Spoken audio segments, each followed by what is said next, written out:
diarahkan ke asinkronus. Baik, di jam pertama ini mari kita mulai kegiatan kita. Semoga diberikan kesehatan, ya diberikan kelancaran ya di jam pertama ini dan keberkahan untuk kita semuanya. Berdoa menurut kebiasaan masing-masing di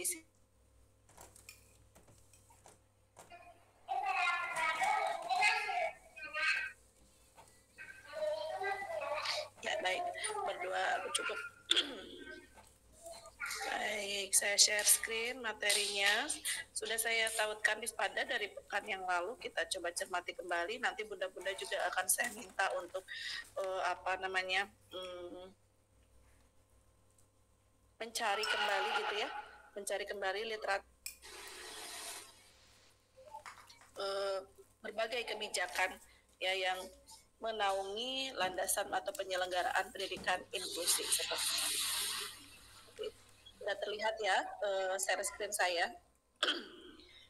Baik, kita mulai Bunda dan teman-teman di slide yang pertama ya.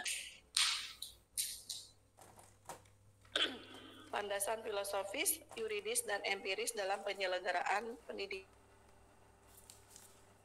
Jika kemarin saya menghabiskan waktu seharian dengan kelas RPL afirmasi ya, mudah-mudahan mungkin mendengar ya kelas RPL afirmasi gitu ya, itu juga sifatnya sangat pemadatan gitu, jadi satu semester itu kemarin sudah berakhir gitu ya,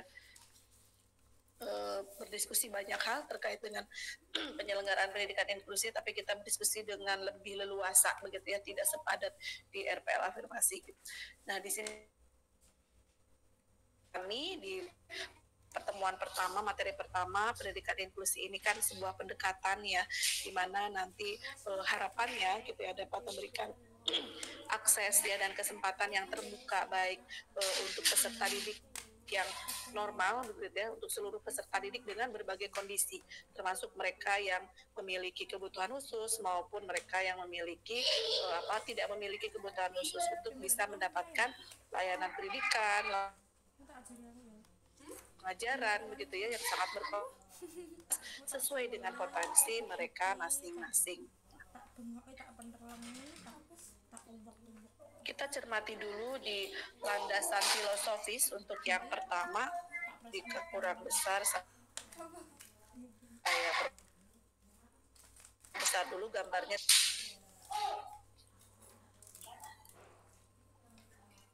Salah.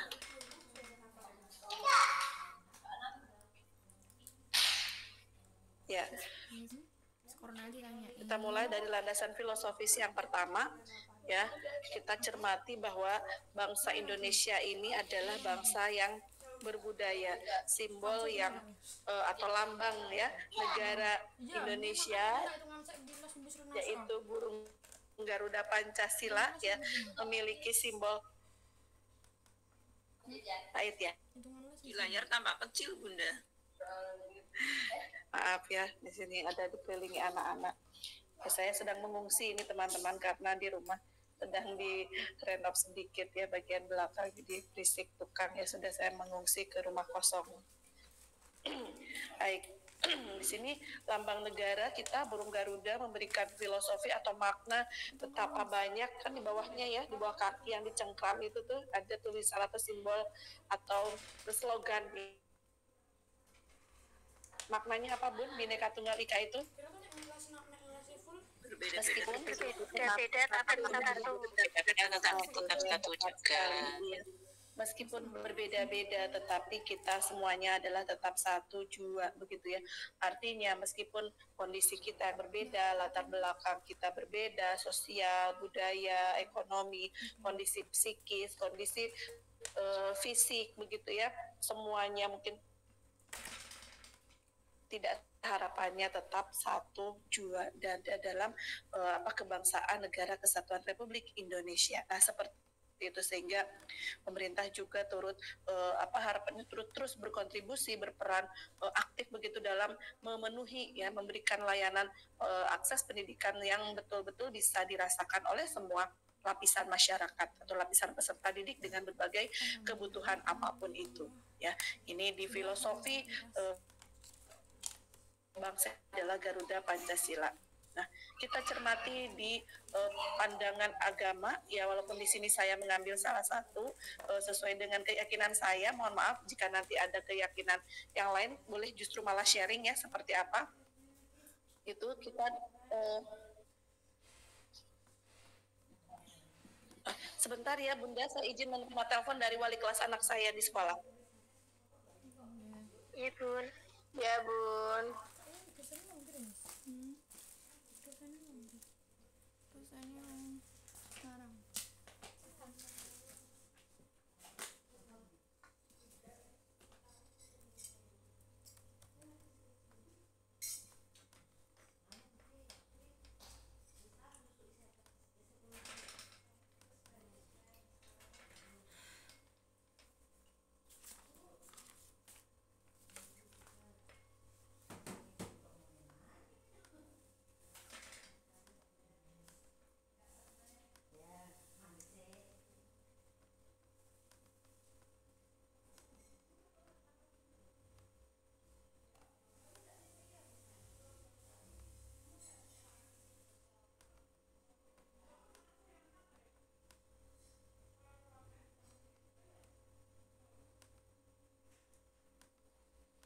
Ya maaf ya, ini terusan telepon.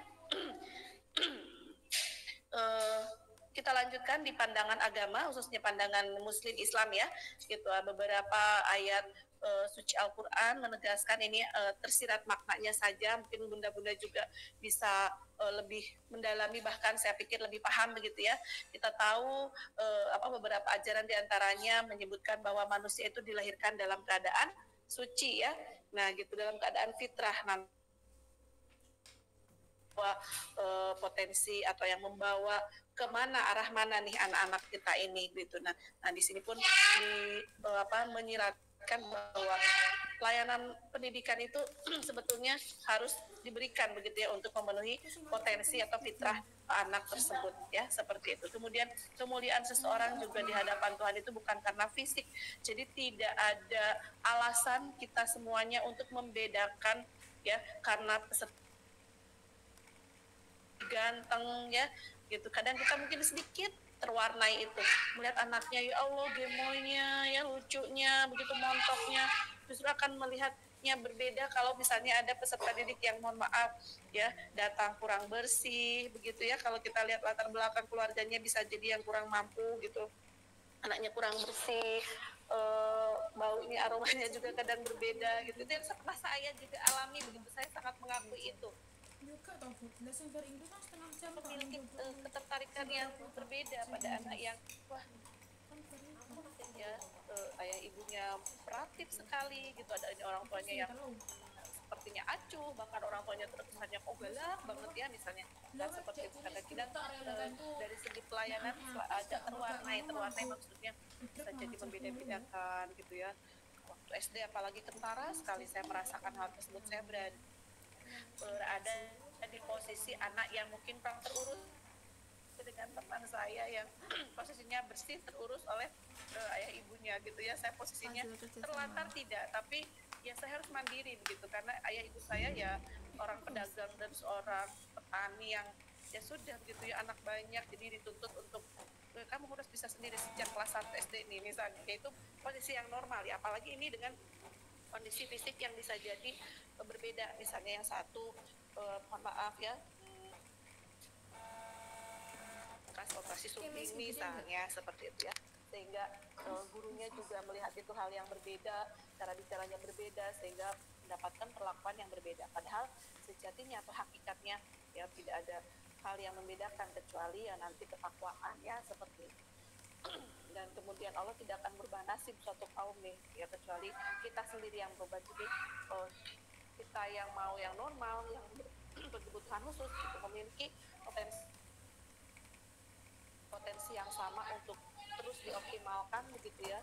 Nah, untuk apa? Untuk merubah nasib dirinya sendiri. Bisa jadi orang yang fisiknya terbatas tapi bisa sangat sukses karena dia terus berjuang.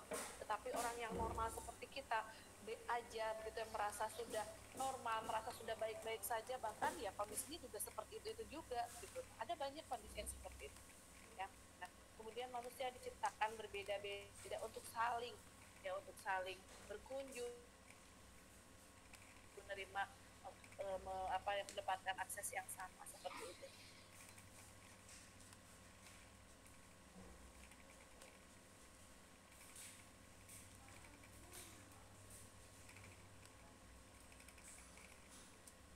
Oke, sebelum lanjut saya ingin mendengar, adakah teman-teman yang dari keyakinan lain, boleh misalnya dari Nasrani atau dari keyakinan yang lain yang punya ya yang tidak saya ketahui terkait dengan persamaan derajat, persamaan kedudukan kita semuanya individu di mata Tuhan ya, di mata agama seperti itu. Ada, monggo yang mau berbagi boleh raise hand. Silakan. Ada atau kita semuanya muslim semua nih? Ada Bun? Saya tidak muslim semua ya.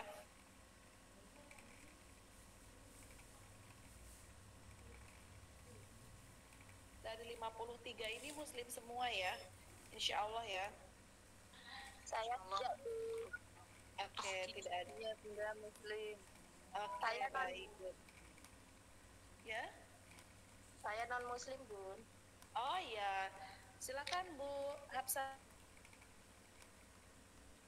Adakah yang mau dibagi ke kami, ke kita semuanya terkait dengan ajaran agama yang memandang bahwa semua kedudukan manusia itu sama begitu ya, sehingga ini juga bisa menjadi falsafah ya, landasan filosofi untuk kita cermati atau kita akui bersama gitu, kita yakini bahwa tadi penyelenggaraan inklusi memang tidak hanya saja dari falsafah bangsa, tapi falsafah agama juga ada.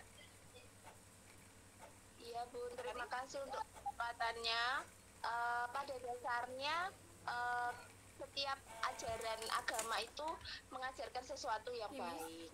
Pada dasarnya kan kita sama menyembah kepada Tuhan yang sama, hanya cara kita berdoa, cara kita mencari Tuhan itu dengan cara yang berbeda seperti itu. Tapi untuk prinsip-prinsipnya hampir sama. Kebetulan untuk Muslim dan Kristen kan pernah punya hampir sama kitabnya ya, kitab Tauratnya itu hampir sama. Jadi untuk nilai-nilainya pun kurang lebih sama Bunda, seperti itu. Oke ya, terima kasih pandangannya. Oke, baik, kita lanjutkan ya. Nah, tadi kita cermati tentang landasan filosofis ya di dasar negara begitu. Sebentar, ini kemana nih? Nah ini. Nah, berikut pandangan dunia yang memandang kesamaan terkait hak asasi, hak yang paling dasar sekali begitu ya, hak yang paling dasar yang menyatakan bahwa setiap manusia ini mempunyai hak untuk hak untuk hidup yang layak, hak pendidikan, hak kesehatan, dan hak pekerjaan. Jadi hak-hak asasi ini mengandung makna bahwa kita semuanya memiliki kesempatan yang sama. Ya, tidak ada atau tidak boleh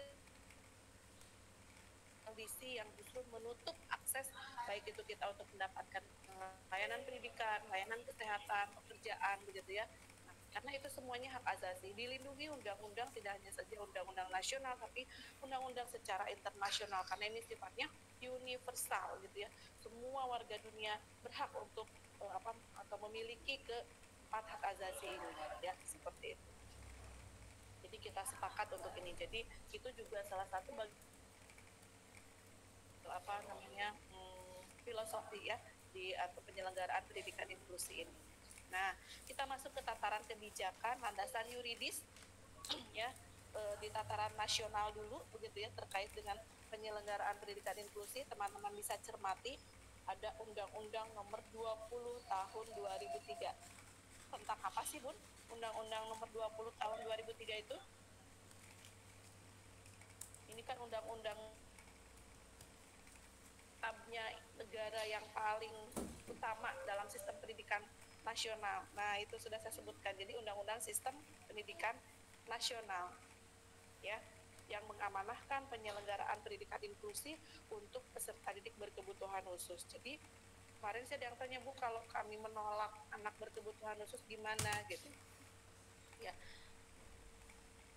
Secara mungkin memang secara kebutuhan, secara kondisi kemampuan itu siap itu belum dimiliki, ya kita merasa belum siap. Tapi secara etika, secara hukum ya ketika menolak peserta didik yang memiliki kebutuhan khusus itu, nah sudah melanggar undang-undang, sudah melanggar hak asasi begitu ya. Tapi kan kita cermati kondisi penolakan itu bukan berarti penolakan secara akses, tetapi karena mungkin kondisi yang belum memungkinkan. Maka Bunda ya sebagai misalnya guru atau bahkan penyelenggara ya wajib untuk menata, menyiapkan ya subsistem gitu ya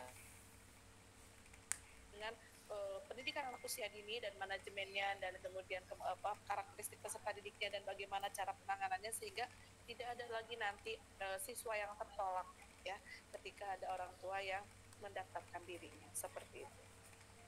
Kemudian lagi juga kita beranjak ke Permendiknas, Peraturan Menteri Pendidikan yang nomor 70 tahun 2009 ini sudah lama. Nanti kita akan searching lagi, saya meminta teman-teman untuk mencari di level sampai ke level terendah nanti saya setelah ini. Di Permendiknas nomor 70 tahun 2009 ya, yang mengatur tentang pendidikan inklusi bagi peserta didik yang memiliki kelainan dan memiliki potensi kecerdasan dan atau bakat istimewa ya, seperti itu. Kemudian di sini ada kebijakan inklusif lainnya. Nah, ini kita cermati kembali ya. Ini ada nomor 8 tahun 2016 ya tentang penyandang disabilitas yang menegaskan hak-hak penyandang disabilitas termasuk di bidang pendidikan.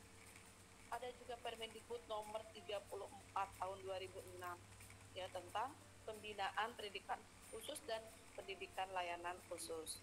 Ada juga Permendikbud nomor 14 tahun 2018 nih ya tentang mengatur penerimaan peserta didik baru di.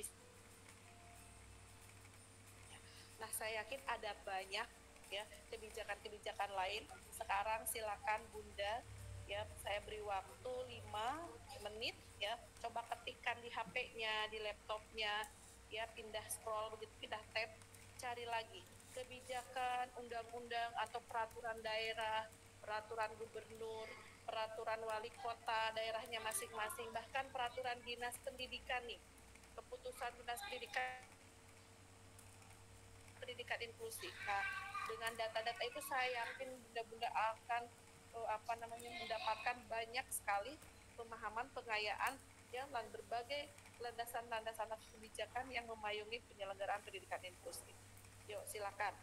Boleh diberikan petunjuknya di Google itu, carikan landasan kebijakan dalam kurung peraturan gubernur, wali kota, ya, kemudian dinas pendidikan di provinsi mana, sebutkan, boleh langsung provinsi di Jawa Timur misalnya tentang ya pendidikan inklusi. Dan ketemu, sudah ketemu tuh, saya belum selesai aja sudah ketemu ya Bu Endang. Silakan Bu Endang. Ya, terima kasih. Sudah ketemu Bu. Ini saya kebetulan dari Kabupaten Magelang, Bunda. Untuk silakan Bu Endang. Ya, untuk peraturan mengenai pendidikan inklusif di Kabupaten Magelang didasarkan pada beberapa peraturan daerah dan menteri, antara lain Peraturan Daerah Kabupaten Magelang nomor 1 tahun 2021 tentang pelaksanaan penghormatan, perlindungan dan pemenuhan hak penyandang disabilitas. Selain itu, terdapat juga peraturan lain seperti Permendiknas nomor 70 tahun 2009 tentang pendidikan inklusif bagi peserta didik yang memiliki kelainan dan memiliki potensi kecerdasan dan atau bakat istimewa yang menjadi landasan nasional. Untuk landasan utamanya Peraturan Daerah Kabupaten Magelang nomor 1 tahun 2021 tentang peraturan ini mengatur secara spesifik mengenai hal-hal penyandang disabilitas termasuk hak atas pendidikan inklusif, dan peraturan ini sejalan dengan Undang-Undang nomor 8 tahun 2016 tentang penyandang disabilitas dan Peraturan Pemerintah nomor 70 tahun 2019. Permendiknas nomor 70 tahun 2009, peraturan ini merupakan landasan hukum tingkat nasional yang mewajibkan penyelenggaraan pendidikan inklusif bagi semua peserta didik, baik yang memiliki kelainan maupun potensi bakat istimewa.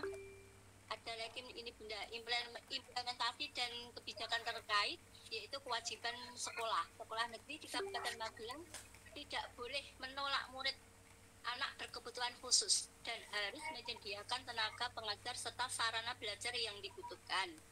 Peraturan terkait penerimaan peserta didik, meskipun peraturan ini secara spesifik mengatur penerimaan peserta didik, termasuk penerimaan bagi penyandang disabilitas juga. Koordinasi dan pengawasan, Dinas Pendidikan dan Kebudayaan Kabupaten Magelang melakukan koordinasi, pemantauan, evaluasi terhadap pelaksanaan pendidikan inklusif di sekolah-sekolah di bawahnya. Untuk peran masyarakat memiliki peran dalam mengawasi pelaksanaan PPDB dan melaporkan pelanggaran terkait pendidikan inklusif. Nah, seperti itu Bunda, terima kasih. Oke, terima kasih sekali Bu Endang, kaya sekali tuh khususnya di Magelang ya. Tadi peraturan pemerintah wali kota apa daerahnya ya, perdanya ya, yang tentang kewajiban ya, perdanya untuk kewajiban setiap sekolah SD ya. Iya. Off cam biar tadi soalnya saya tadi beberapa bagian terputus pas Bunda menyampaikan, jadi saya off cam. Tadi menyampaikan bahwa sekolah-sekolah wajib menerima ya, terus kemudian menyediakan tenaga tenaga pengajar khusus. Nah itu kan sudah mendapatkan dukungan ya, bahkan pemerintah daerah betul-betul concern ya terhadap pelayanan pendidikan inklusif. Luar biasa. Betul-betul memperhatikan sekali Bunda ya. Terima kasih Bunda. Endang sendiri dari Magelang, kemudian buktinya apa yang dirasakan apa? Apakah misalnya adakah kesejahteraan yang lebih meningkat, bukti-bukti lain atau mungkin dana bantuan yang untuk sekolah inklusi ada tidak seperti itu? Boleh dana bantuan dari pemerintah daerah Bunda.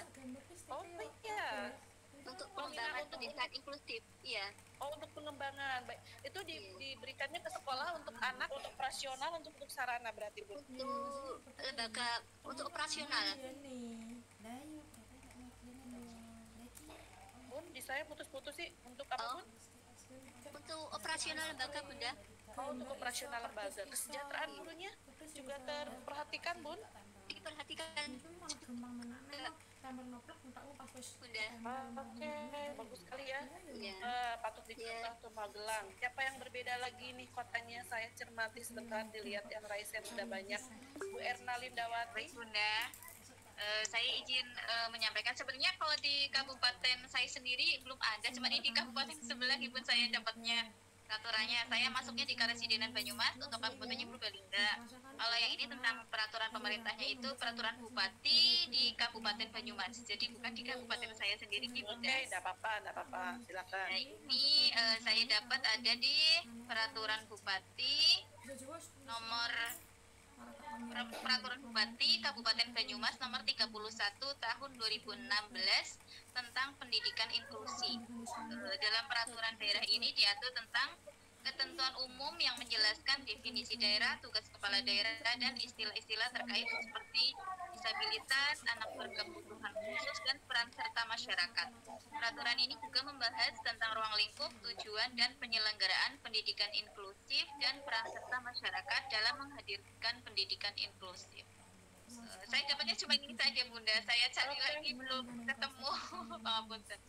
Tidak apa-apa, bagus. Ini juga teman-teman ada yang di kolom chat juga betul, lebih bagus ya, tidak apa-apa sambil antri nunggu di Esen begitu ya. Ada Bu Koordinatul Peraturan Gubernur Jawa Tengah nomor 4 tahun 2024 nih, masih grace ya, tentang petunjuk pelaksanaan peraturan daerah nomor berapa nih, 22 tahun 2023 tentang perlindungan dan pemenuhan hak penyandang disabilitas. Oke. 18 tentang perlindungan dan pemenuhan hak penyandang disabilitas di Kabupaten Klaten. Nah, ya tadi di Jawa Tengah, nih di Klaten juga berarti perdanya begitu ya. Kemudian Bu Ayu di Sukoharjo. Kemudian nomor 18 tahun 2017 Perda di mana nih? Sebentar, itu saya tidak ya tidak besar. Di mana nih?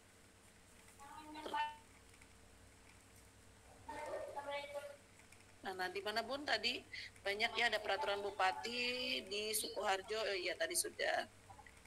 Oke. Di Sukoharjo lagi. Peraturan Gubernur Jawa Tengah ya sudah tadi. Disdik Kendal. Oke, ya. Yo, saya lagi coba kita cek lagi teman-teman. Kita masih punya cukup waktu. Bu Siti Daria. Silakan, Bu. Terima kasih waktunya. Saya ini mendapatkan ini dari peraturan Bupati Kendal nomor 30 tahun 2022 tentang penyelenggaraan pendidikan inklusif. Peraturan ini merupakan landasan hukum lokal yang mengatur penyelenggaraan pendidikan inklusi di tingkat kabupaten yang didasarkan pada peraturan perundang-undangan yang lebih tinggi seperti Permendiknas dan Permendikbudristek. Dasar hukum yang relevan itu Peraturan Bupati Kendal nomor 30 tahun 2022. Ini adalah peraturan daerah yang secara spesifik mengatur penyelenggaraan pendidikan inklusi di Kabupaten Kendal. Selanjutnya, Permendiknas nomor 70 tahun 2009 mengatur pendidikan inklusi untuk peserta didik berkebutuhan khusus dan berbakat istimewa. Selanjutnya, Permendikbud Ristek nomor 48 tahun 2023 menegaskan pentingnya penyelenggaraan pendidikan bagi anak-anak berkebutuhan khusus. Selanjutnya, Peraturan Daerah Kabupaten Kendal nomor 10 tahun 2013 mengatur pengelolaan dan penyelenggaraan pendidikan di Kabupaten Kendal secara umum. Isi utama Peraturan Bupati Kendal nomor 30 tahun 2022 yaitu 1. Ketentuan umum mengatur definisi dan prinsip dasar pendidikan inklusif. 2. Ruang lingkup menjelaskan cakupan penyelenggaraan pendidikan inklusi. Nomor 3. Hak dan kewajiban menguraikan hak-hak dan kewajiban pihak terkait seperti siswa, guru, orang tua, dan sekolah. Yang keempat, penyelenggaraan yaitu menjelaskan mekanisme teknis pelaksanaan pendidikan inklusif di sekolah. Yang kelima, pengawasan dan evaluasi yaitu mengatur mekanisme pengawasan dan evaluasi pelaksanaan pendidikan inklusif. Selanjutnya, peran serta masyarakat, yaitu melibatkan peran aktif masyarakat dalam penyelenggaraan pendidikan inklusif.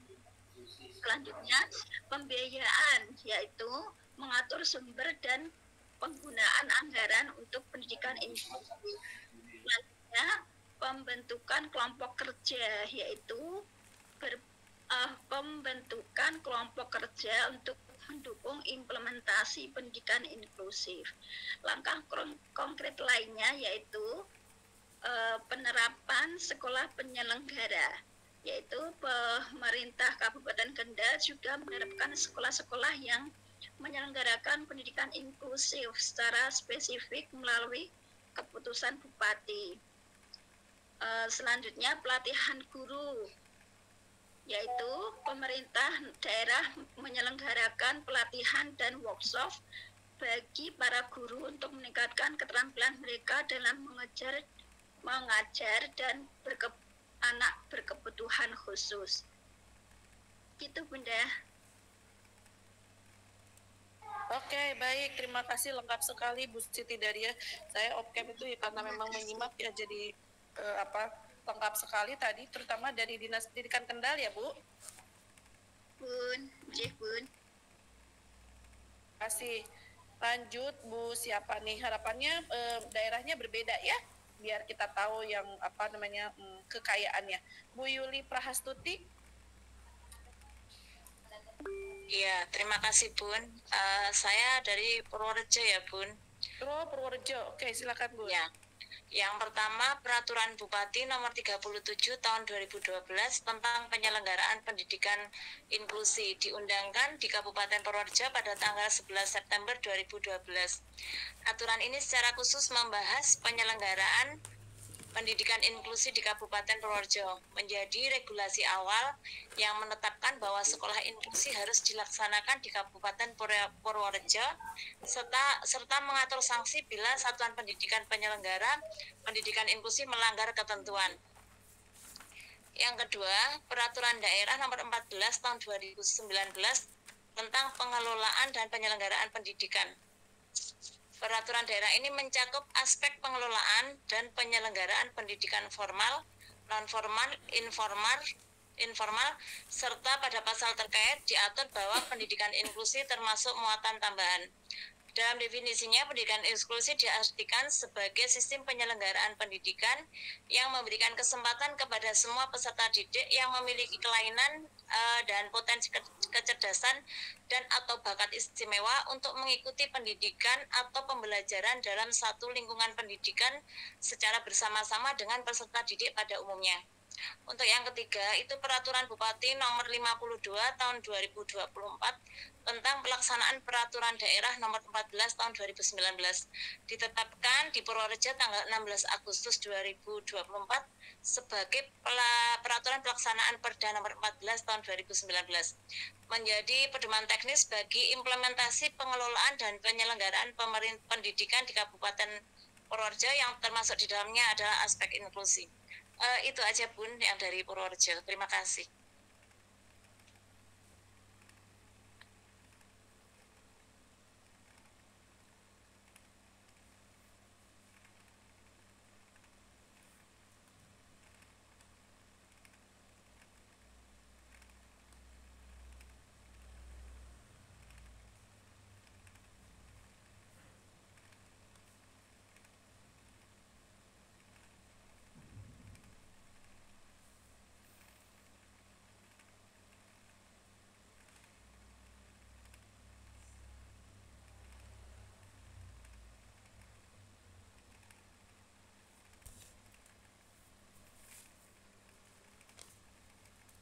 Lelah, ternyata mic saya masih off.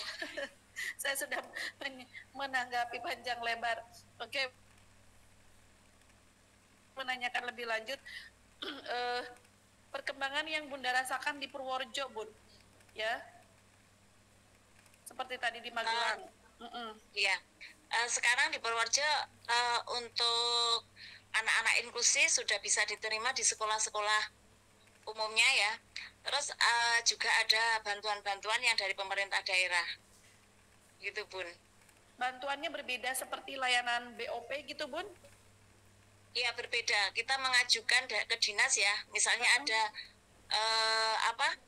anak inklusi itu nanti dengan proposal tersendiri Bun. Gitu ya? Gitu, iya. Oke. Kesejahteraan gurunya terperhatikan Baten Bun? Ya otomatis Bun. Oke. Bunda termasuk yang mendapatkannya? Belum ada yang inklusi ya. Oh iya. Iya.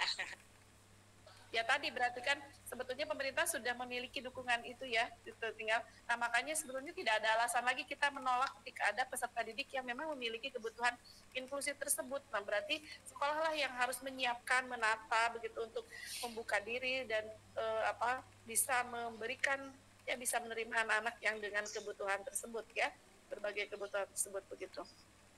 Oke, Magelang sudah, Kendal sudah, Purworejo mana lagi yang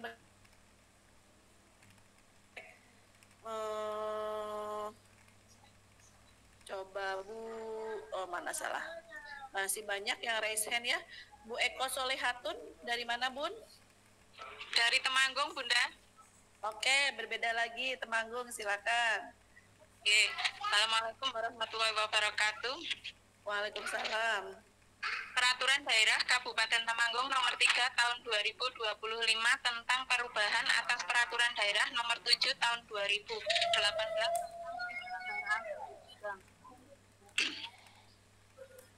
yang 42.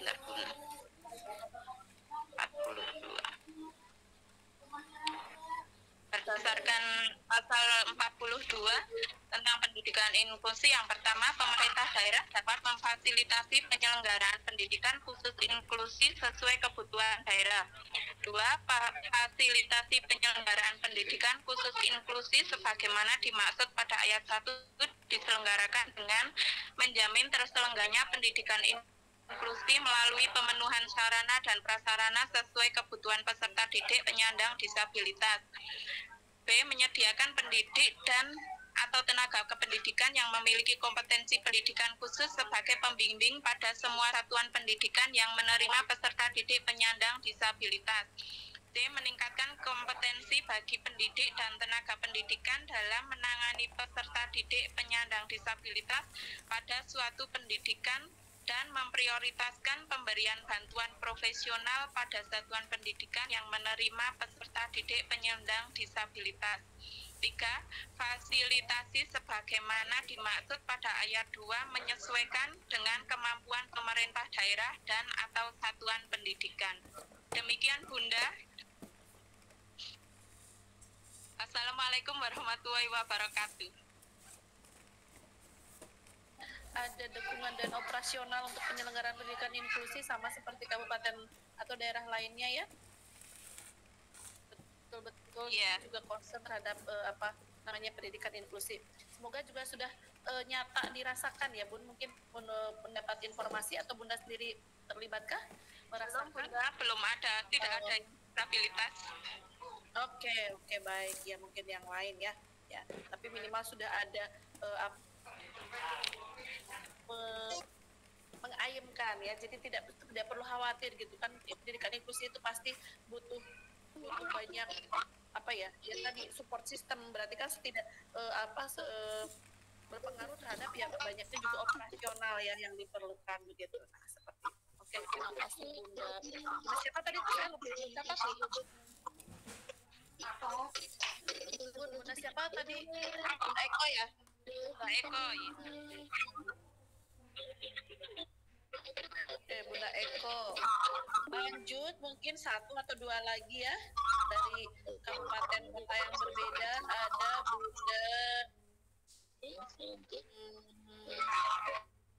Bunda Diah Wulan.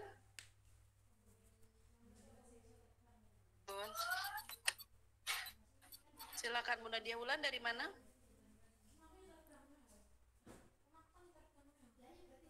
Sebentar Bun. Dari Klaten Bun. Oke dulu aja Bunda Papa. Oh Klaten, ya belum ya Klaten ya. Ya dari Klaten, nggih.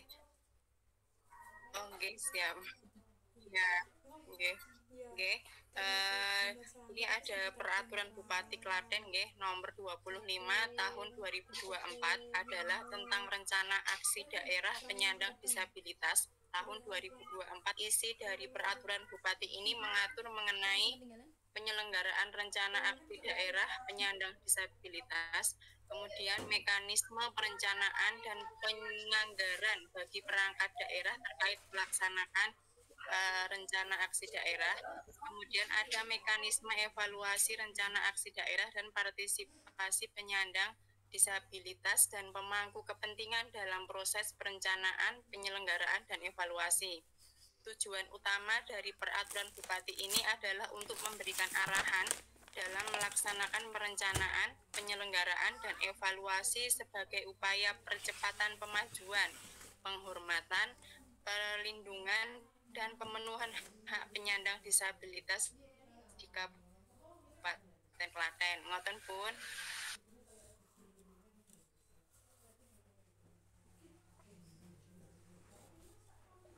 Oke. Ya bagus Bunda, terima kasih. Juga sudah.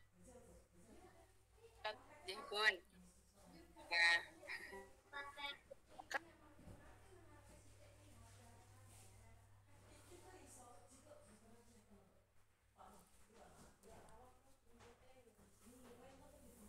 Ya baik, terima kasih Bunda Diah Wulan ya, saya tadi lupa menyimak dari Kabupaten Klaten ya. Oke baik, nah saya yakin masih sangat banyak, tapi kita masih punya beberapa slide.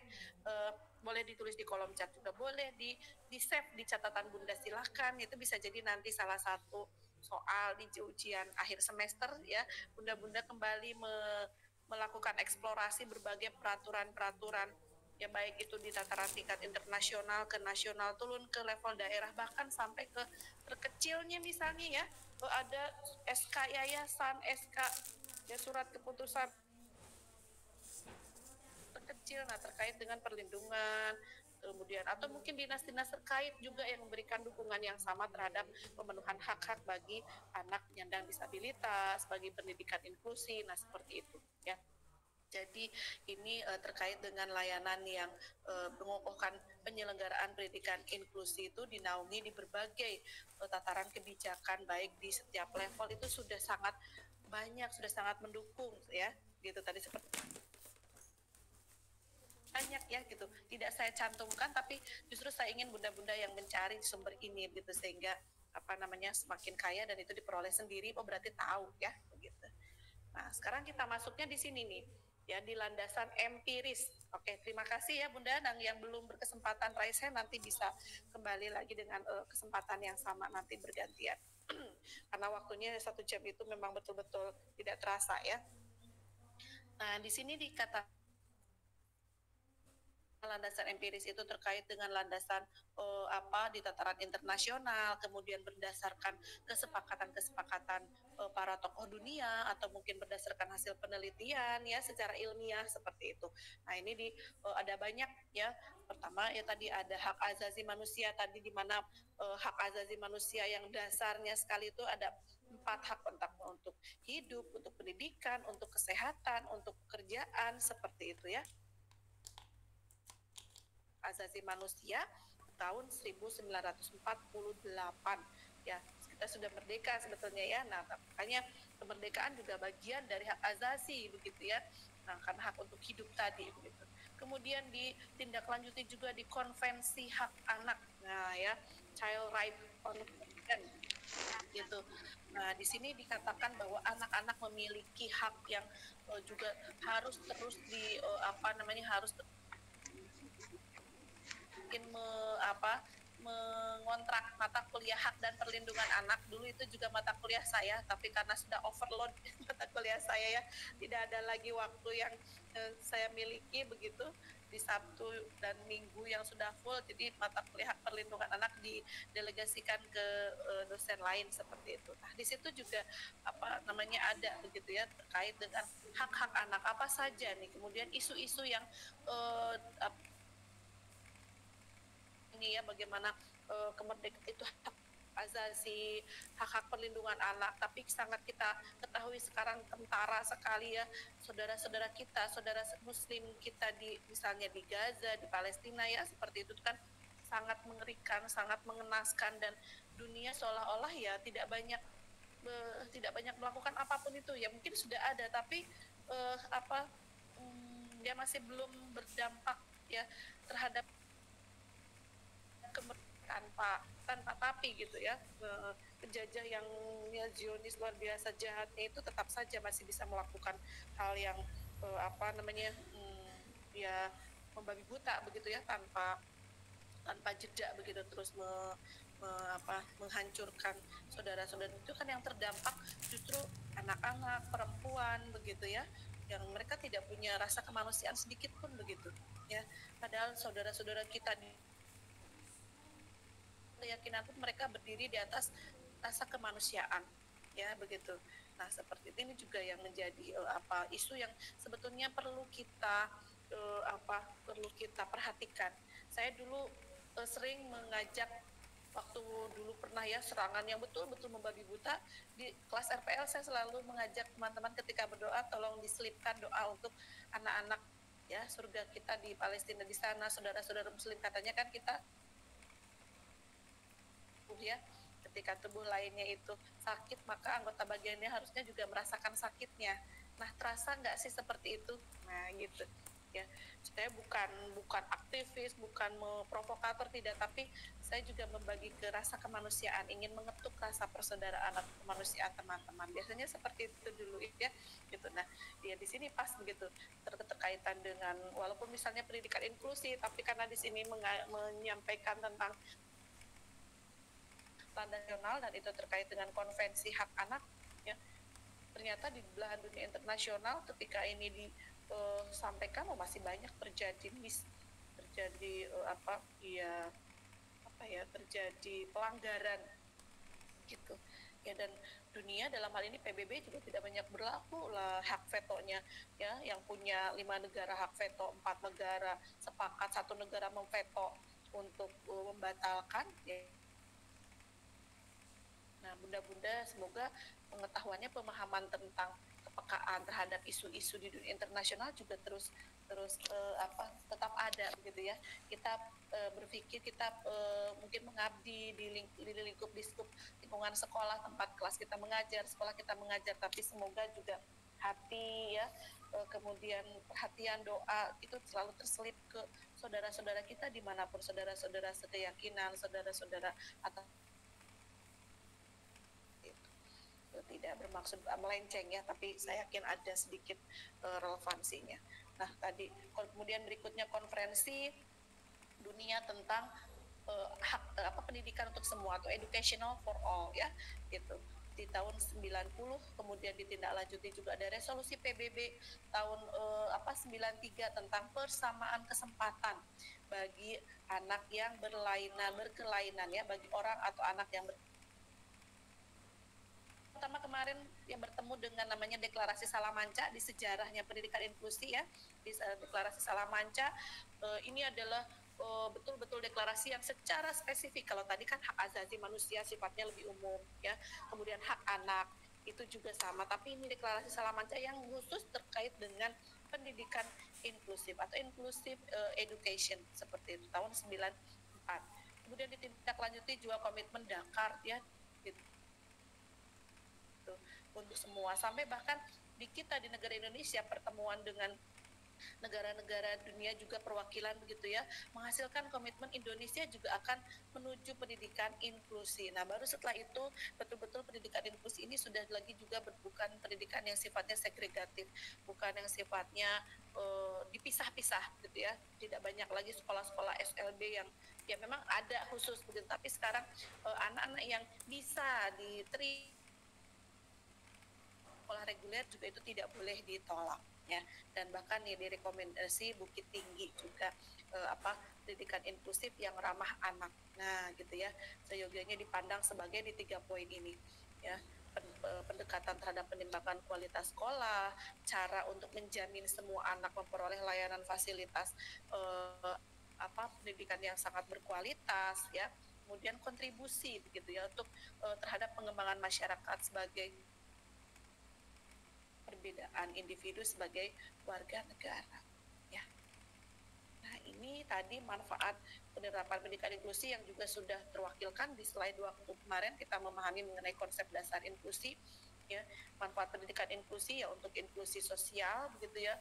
Kemudian peningkatan empati, jangan sampai kita empati, tapi justru mendorong tumbuhnya peningkatan empati, peduli, peka begitu ya terhadap siapa pun anak tidak individu-individu yang mungkin berbeda dengan kita yang normal seperti itu. Jangan menganggap sebelah mata ya, tidak peduli itu bukan kita, bukan anggota keluarga kita, bukan keluarga kita, bukan di negara kita misalnya begitu ya, tapi anggaplah itu bagian dari empati kita ya begitu. Kemudian pengayaan pembelajaran ya, pengalaman pembelajarannya nanti akan dirasakan kaya karena pengalaman belajar untuk anak normal dengan anak yang mungkin nanti berkebutuhan khusus dengan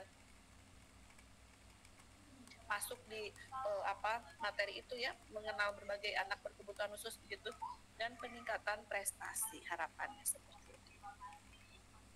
Ini tantangannya nanti ada di subbab tersendiri. Tantangannya tentu saja ada dari kesiapan sekolah itu sendiri ya, seperti tadi yang saya sampaikan bahwa ada yang sekolahnya kami belum siap, kami belum memiliki bekal begitu. Nah ya, misalnya mulai dari bekalnya itu di sarana prasarananya, di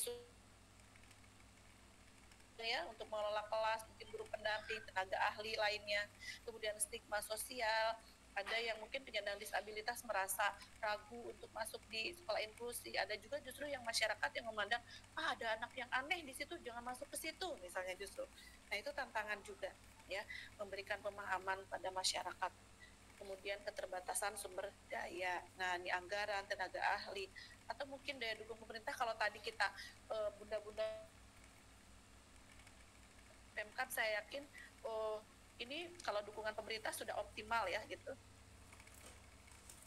Nah ini kemudian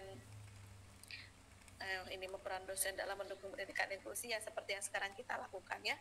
Harapannya bunda-bunda nanti bisa mendapatkan peningkatan pemahamannya, nanti juga bisa menjalin kemitraan, mengembangkan kurikulum inklusi. Nanti kita kenalan dengan program pendidikan individual atau PPI kurikulumnya ya, yang untuk anak-anak berkebutuhan khusus seperti itu. Ya, ini di perguruan tinggi ya. Oke. Baik, sudah bunda-bunda semuanya ya, selesai materi kita. Ini ke materi yang 2 pekan yang lalu sudah di-sharingkan, sudah dibagikan begitu ya, dan kemudian kita bahas. Baik, saya pikir cukup bunda-bunda, masih ada waktu memang 8 menit, tapi biar bunda-bunda ada waktu untuk ke kelas berikutnya, mau ke kamar mandi dulu, kamar kecil, atau mungkin minum nyemil dulu, silakan ya. Baik, terima kasih sekali bunda-bunda semuanya, semoga kita disehatkan selalu. Insya Allah pekan depan bertemu lagi di materi teori-teori perkembangan anak dulu, baru nanti kita mengenal anak berkebutuhan khusus itu siapa saja dan apa saja ya. Oke, begitu, terima kasih, boleh saya akhiri ya. Silakan selamat memasuki kelas berikutnya, kalau ada istirahat sebentar. Saya akhiri, salam. Waalaikumsalam. Silakan boleh